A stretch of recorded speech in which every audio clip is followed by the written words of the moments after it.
habitual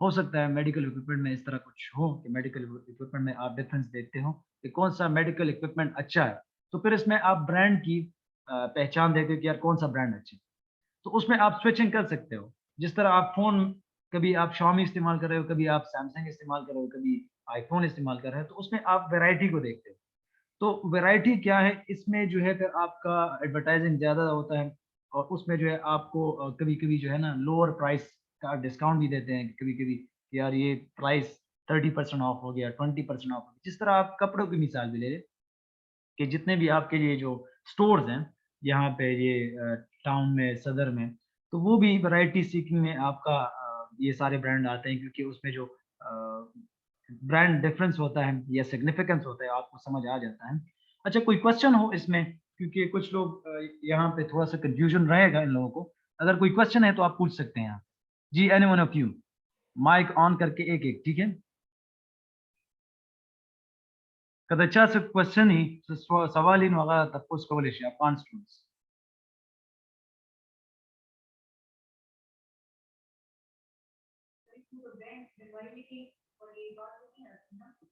कहाँ पर variety में फिर आप ब्रांड को तो देखते हो लेकिन आप ये भी देखते हो कि कौन सा अच्छा है ये भी आप देखते हो. अभी मैंने पहले बता दिया कि इसमें आप देखते हो इसमें आपका कंज्यूमर इन्वॉल्वमेंट इतना ज्यादा नहीं होता.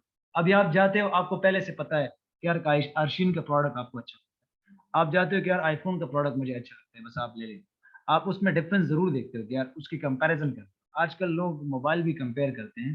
अगर आप इसको मैंने आपको बताया था जीएसएम एरिना पे आप जाइए एक वेबसाइट है वहाँ पर आप फोन की कंपैरिजन करते कंपैरिजन भी कर सकते. आजकल पाकिस्तान में भी हमारा एक वेबसाइट है व्हाट मोबाइल के नाम से तो व्हाट मोबाइल में भी आप कंपैरिजन कर सकते हो आप उसमें डिफरेंस देख सकते हो उसमें आप सारा स्पेसिफिकेशन मोबाइल के आप देख सकते हो.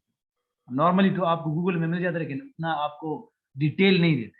जो हमारे पास व्हाट मोबाइल होता है या जीएसएम एरिना तासु दा से होगा वेबसाइट दे कि तासु मोबाइल स्पेसिफिकेशन हर सका तले दा से मु सर व्हाट मोबाइल पे पाकिस्तान के दे चाहे कि तासु द मोबाइल स्पेसिफिकेशन और दागे डिफरेंस चले तर ब्रांड तर मन तासु कतले शे ठीक दा.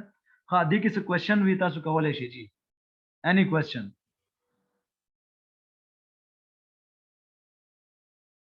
मैं सवाल करूं अगर आप लोग नहीं करते. अच्छा इनायतुर रहमान अपना माइक ऑन करे तासु लग माइक ऑन करे इनायत से तासु लग माइक ऑन करे.